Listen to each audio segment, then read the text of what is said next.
Hello guys, welcome back to our channel. If your Whynter portable air conditioner is not working properly, showing errors, or not responding to controls, doing a reset can often solve the problem quickly. Sometimes the system gets stuck due to power interruptions, internal glitches, or incorrect settings, which can affect cooling and overall performance. You might notice the unit not starting correctly or behaving differently than usual. In many cases, a proper reset clears these temporary issues and brings the system back to normal operation. It is important to follow the correct reset method so the unit can restart cleanly without any leftover errors. In this video, I will show you step by step how to reset a Whynter portable air conditioner.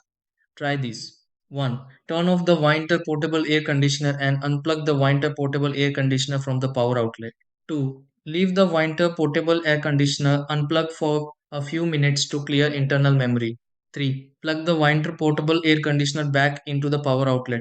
Turn on the Whynter portable air conditioner using its control panel. 5. Adjust the settings on the Whynter portable air conditioner to your desired mode. 6. Check the Whynter portable air conditioner to confirm it is working normally.